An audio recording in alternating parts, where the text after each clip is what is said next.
I have never made a corset, so I decided to change that with an upcycling project. I've had this Tokyo Disney shirt since 2018, and I just adore the pattern on it, but I hardly ever wear it because I've grown a bit tired of wearing plain cut t-shirts. So I decided this would be the perfect fabric to make a corset out of. Despite it not really being the fabric required for this type of project, corsets need to be quite rigid, so stretchy fabric like this is not recommended for them. But I knew that I wanted to make a 2-layered corset, so having an outer layer that's stretchy doesn't really matter because the underlayer will be non-stretch and it will add all that structure back in. Design-wise, I wanted to keep everything as simple as possible, but I also wanted to do something a little bit interesting by adding a pointed shape to the front of it. Corsets have boning structures sewn into them, which allows them to hold much more interesting shapes on the body, by adding a central bone that allows the neckline of the corset to extend past my clavicle in a way a t-shirt never could. Once I was happy with the idea, I moved on to the patterning process, which for me was a little bit more complicated than normal. My usual way of patterning making is tracing. I get an item similar to the one I want to create, and trace around it to get the fundamentals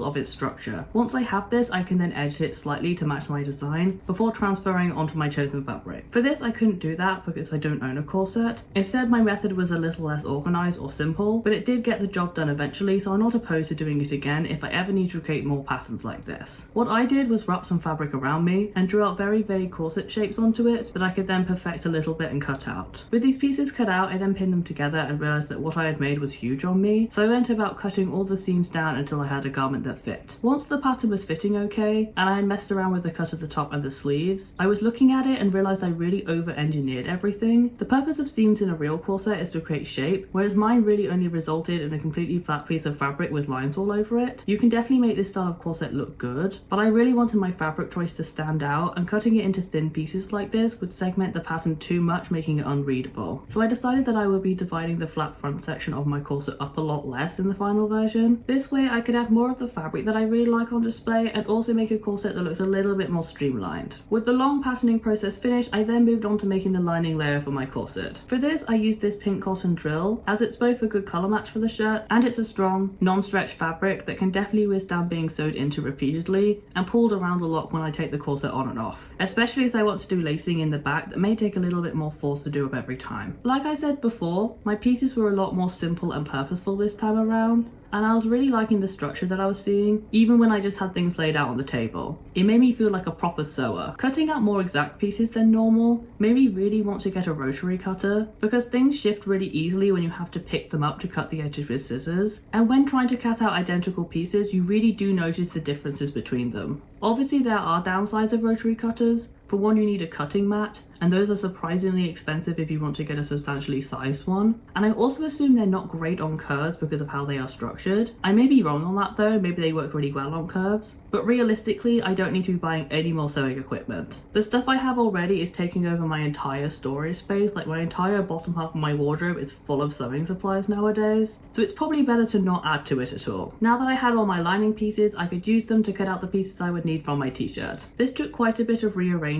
pieces until I could get everything to fit correctly, but also in a pleasing way. I didn't want to end up with all the images cut in half. I still wanted to have full images intact in the final product. So luckily for me, this fabric doesn't have a right way up. When I was first looking at this print, it did seem like it had a correct direction, but I think it's just because I'm used to seeing it one way up. But when I cut my shirt into flat pieces, I noticed that more of the print was actually facing the other way, which was perfect for this as it made me feel more confident in cutting these pieces out any way up I please. While most of this section all went perfectly, it was the start of my fit issues on the final product. When I cut out all my pieces, I was laying them on the floor so I could see exactly what side I'd already cut, and to keep my pieces in the correct order for sewing, but I accidentally flipped the sleeves over. The sleeve pieces aren't rectangles. They have one long edge cut on the right angle and the second long edge cut on a slightly more acute angle. And the way I was meant to sew them would have that angled piece on the outer edge of the sleeve, as this accommodates for the curve of the shoulder and takes out the bulk of the back of it. But I mixed them up and I didn't realize it until I was putting on my finished corset hours of work down the line. The lesson here is if you make a pattern, either have it laid out so you can copy it, or take a picture of it so you can cross-reference it. This mistake doesn't end up looking too bad, but it is quite noticeable and I do wish it wasn't there.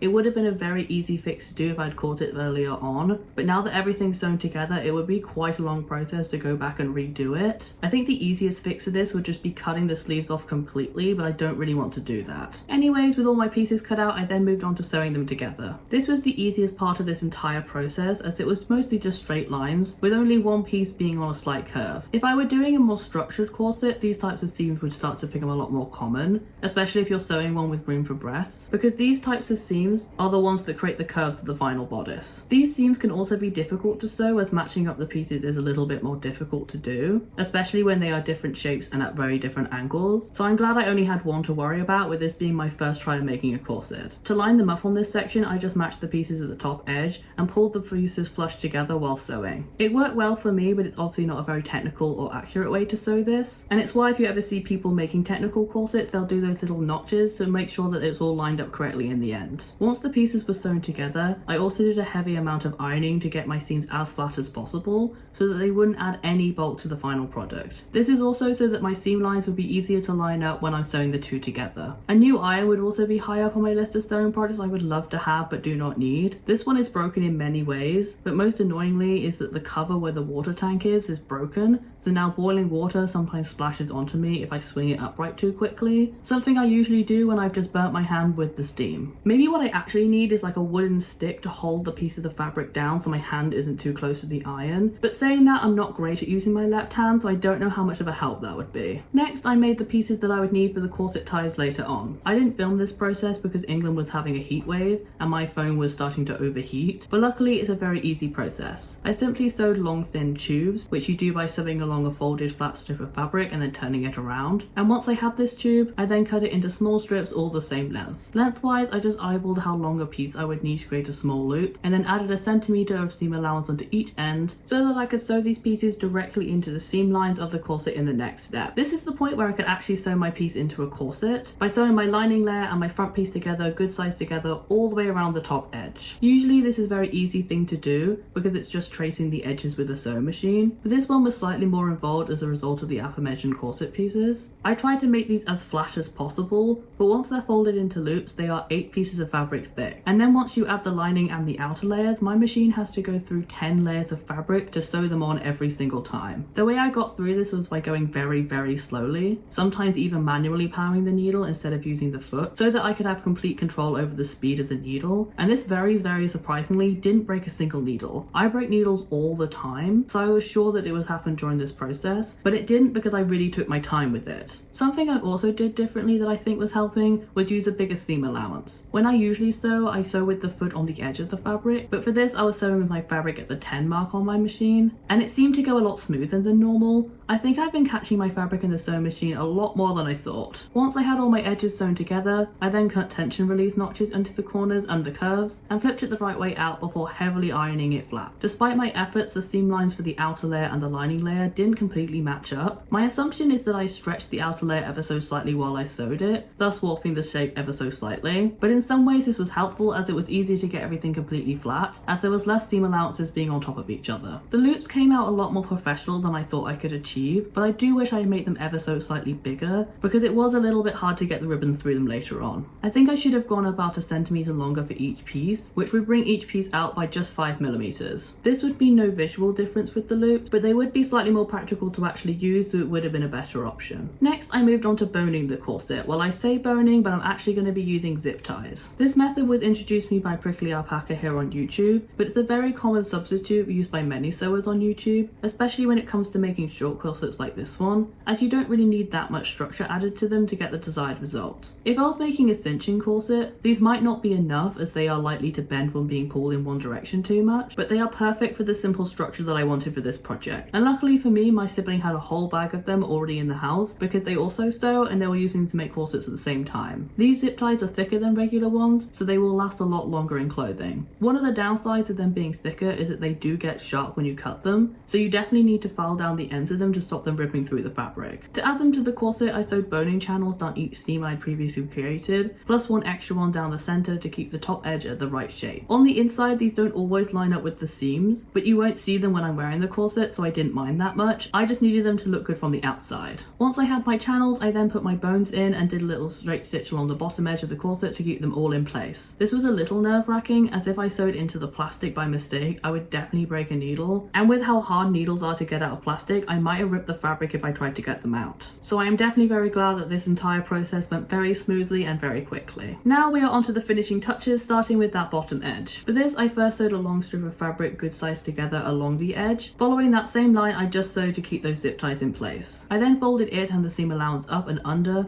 to get a nice clean finished edge that I sewed into place. I couldn't sew this by machine for a few reasons. The first one being that I would have to leave gaps in the stitches where the bones are, and I just wouldn't like this look. I would also have a line a couple inches above the bottom of the corset that just wouldn't look good from the front, so hand sewing it was the only option for this. I'm not a very quick hand sewer, so this took me a long time to do, but I am very happy with the results I managed to achieve, as these stitches are very even and hold strong. Plus I didn't even need to use any complicated stitches. I could just use a very simple whip stitch on both the bottom edge and with sewing down that additional top piece. With that one, I just had to make sure that I wasn't sewing through the fabric of the front of the corset. I just wanted to sew this piece onto the lining layer. This part was finished off by a heavy round of ironing just to smooth everything out and also make everything a little bit less bumpy, because I had pulled the stitches a little bit tight in some areas. It just helps to loosen everything up a little bit and make it look a little bit more uniform. The very final step of this process was adding the lacing. For this I used a pink ribbon and I laced up the back and sewed the ribbons into bows on the shoulder straps. I sewed the bows into place because I'm not very good at tying them, so this way I would only have to do the bow right once rather than every single time I want to wear it. Once the ribbons were in place, I then heat sealed the cut edges with a match so that they wouldn't fray. I did accidentally burn one of them, but the rest came out perfectly. With that all done, my corset is actually finished, so I can finally show you the final result.